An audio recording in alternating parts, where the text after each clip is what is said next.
طه ما أنزلنا عليك القرآن لتشقى۔ جامعہ ترمذی 3681 نمبر حدیث ہے کہ نبی کریم صلی اللہ علیہ وسلم نے فرمایا، اے اللہ، عمر بن حشام اور عمر ابن خطاب میں سے ایک کے ذریعے اسلام کو طاقتور بنا جسے تو پسند کرتا ہو۔ اب دیکھنا یہ تھا کہ اللہ کس کو پسند فرماتا ہے۔ یہ دعا صحابہ کرام کو معلوم تھی۔ ایک دفعہ حضرت عبداللہ بن مسعود رضی اللہ عنہ راستے سے جا رہے تھے کہ ان کا گزر ابو جہل سے ہوا۔ اس نے حضرت عبداللہ بن مسعود کو پیٹا اور ان کی پتلی ٹانگوں کا مذاق اڑایا اور کہنے لگا کہ محمد نعوذ باللہ من ذالک ان جیسوں سے ہمیں ڈرائے گا صلی اللہ علیہ وسلم۔ ابو جہل حضرت عبداللہ بن مسعود رضی اللہ عنہ کو مار پیٹ کر چلا گیا کہ حضرت عمر قریب آئے اور ہاتھ بڑھایا۔ اگر آپ کو یہ ویڈیو پسند آ رہی ہے تو اسی طرح کی مزید ویڈیوز آپ ہمارے چینل پر دیکھ سکتے ہیں، اور اگر آپ کو اچھا لگے تو آپ سبسکرائب بھی کر سکتے ہیں، جس سے معلوم پڑتا ہے کہ حضرت عمر کی طبیعت میں عاجزی پہلے سے ہی موجود تھی، اسلام قبول کرنے سے پہلے۔ شاید اللہ کو ان کی یہی خوبی پسند آئی، جس پر حضرت عبداللہ بن مسعود رضی اللہ عنہ نے کہا، واللہ آپ ان دونوں میں سے بہتر ہیں۔ واللہ انک لخیر الرجلین۔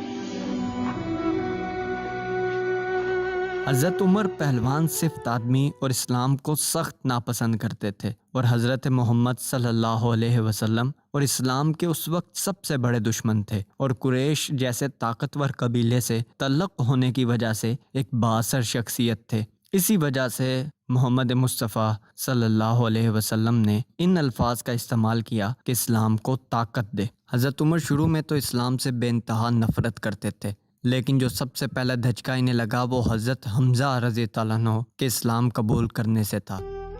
وإني أشهد أن لا إله إلا الله وأنك رسول الله۔ حضرت حمزہ رضی اللہ عنہ طاقتور، بہادر اور ایک جری انسان تھے۔ ان کے اسلام قبول کرنے سے حضرت عمر رضی اللہ عنہ پر بہت گہرا اثر پڑا، اور آخر کار وہ دن آ ہی گیا۔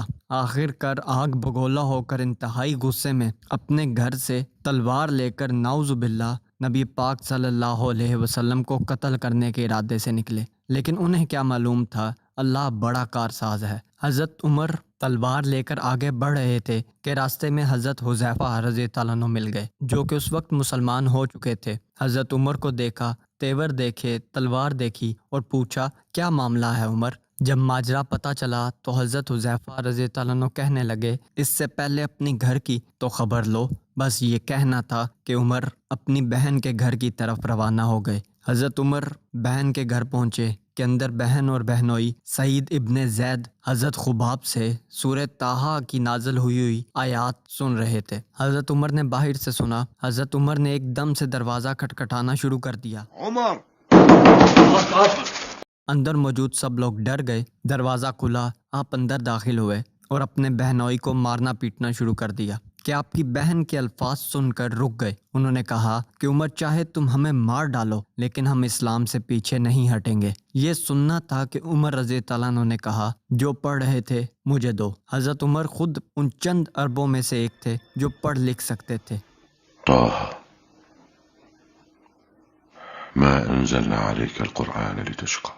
حضرت عمر نے خود سورہ طٰہٰ کی آیات پڑھیں۔ یہ پڑھنی ہی تھی کہ حضرت عمر پسینے سے شرابور ہو گئے۔ ویورز، آج بھی ہم دیکھتے ہیں کہ پوری دنیا میں اتنی تیزی سے جو اسلام پھیل رہا ہے وہ قرآن کی بدولت ہے۔ خاص کر مغرب میں جب قرآن لوگ اپنی زبان یعنی کہ انگلش میں پڑھتے ہیں تو اس سے متاثر ہوئے بغیر نہیں رہ پاتے، لیکن جو قرآن خود عربی میں نازل ہوا اور جن کی زبان تھی تو سوچے حضرت عمر کا کیا حال ہوا ہوگا۔ سورہ طٰہٰ کی آیات پڑھیں اور وہی جو دل غصے سے بھرا ہوا تھا اسی میں ایمان پیدا ہو گیا، اور حضور پاک صلی اللہ علیہ وسلم کی دعا حضرت عمر کے حق میں قبول ہوئی۔ اللہ نے حضرت عمر کو پسند فرمایا، اور اس کے بعد حضرت عمر نبی پاک صلی اللہ علیہ وسلم کی خدمت میں تشریف لائے اور اسلام قبول کر لیا۔